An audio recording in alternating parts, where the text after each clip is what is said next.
All right, it's time for The Point After. Jason Lloyd from The Athletic joining us. Mary Kay Cabot from Cleveland.com. We always love checking in with these two on the latest with the Browns. And Jason, we'll start with you here. 6-9 on the season. We talked about the multiple levels of bad. Knocked out of the playoff hunt. I don't know how much they were really involved in that. But, I mean, just so many different layers to that loss to the Saints. And I'm not talking about layers that you needed to be down at that game in the freezing cold, but just now that it has hit us that they're not going there, it's been a disappointing season. As you look at all this, just what sticks out to you the most of how bad this ended up being? It's just been a really strange year, start to finish, right? Like the suspension going to 11 games, and I've said all along, I thought that altered the season immediately. But then it's the defense that let them down at so many different turns this year. And then there's 3 or 4 games that they were right there, and they were winnable games, and they're 3 points or less, and they could have won the game, the Atlanta game, the Chargers game, the Jets game, obviously, even Saturday's game, they were right there. So in one sense, you feel like they're not far away from turning a corner, and in the other sense, it's just one thing after another, after another, after another, and it's like there are days that they just can't get their shoes tied properly. It's maddening to watch sometimes. Mary Kay, I think we all believe that Kevin Stefanski is safe. There are just 2 games to play, though. They're both on the road. Is there anything that could happen in these 2 games that would change any of that, or are you pretty sure that he's going to be back here next season? Pretty sure that he's going to be back here next season. I don't think there's anything that can happen in these 2 final games that would change that. I really do believe this organization can't wait to see what Kevin Stefanski can do with Deshaun Watson when they have a full season together, when they have a full offseason together to install game plans and tweak things. And I just don't think he's on the hot seat at all. And Jason, you and I have talked about this a little bit throughout the season. This was never just on him. I mean, there's so many different factors that went into why this season became what it did. And I don't know that Kevin Stefanski was really at the top of that list, was he? Yeah, I mean, there's games where I thought he just didn't have very good days. But I totally agree with Mary Kay. I don't think he's in trouble. I don't think he's going to get fired, and I don't think he should be. I think that we've talked about it all year long. I think there will be changes to the staff. I think there could be changes to both sides of the ball, frankly. There may be offensive guys who take promotions and take jobs elsewhere.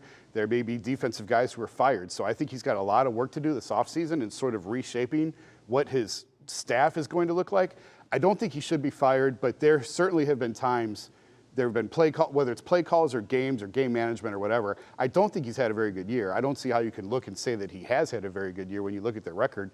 I don't think this team has made a ton of progress from 2 years ago until now. I don't know that you can point to one area and say they are much better here than they were, after his first year here.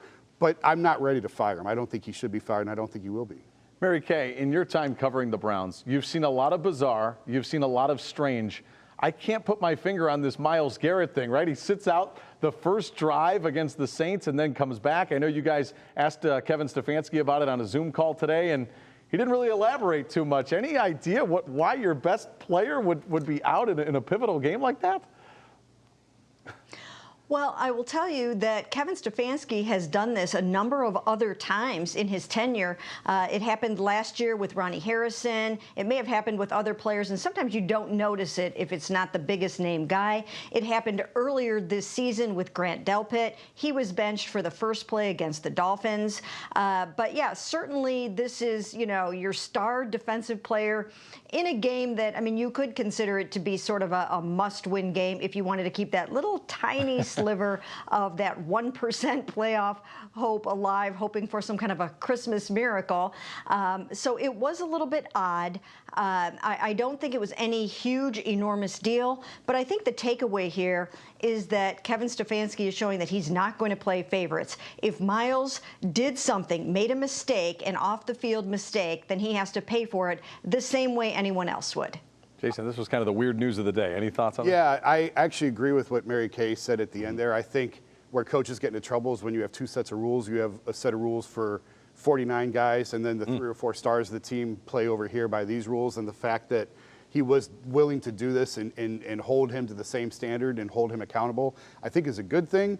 The larger issue to me that maybe there's a bigger problem here is the leaders of your team can't be doing things like this. Like that's problematic to me. And we know about early in the year with Myles flipping his car and everything else and all the problems that has created. I don't think he's been the same player on the field this year because of that, and that was all self-inflicted.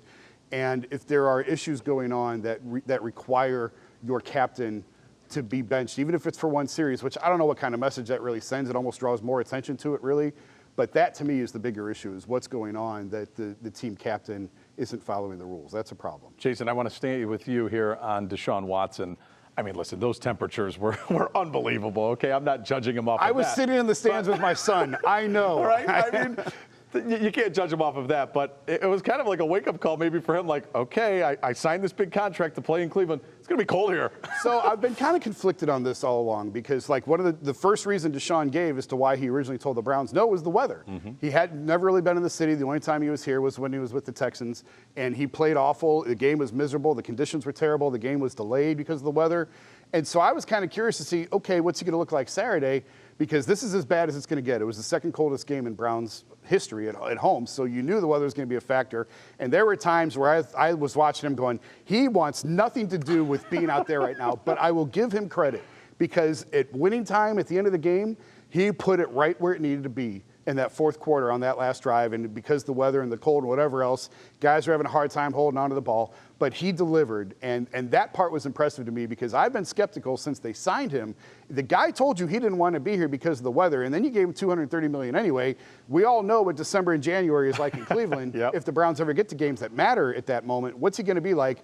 There were times where I thought the weather got to him, but that last drive showed me something, that he was able to put the ball right where it needed to be. Jason Lloyd from The Athletic, Mary Kay Cabot, Cleveland.com. We appreciate you guys. Thanks so much.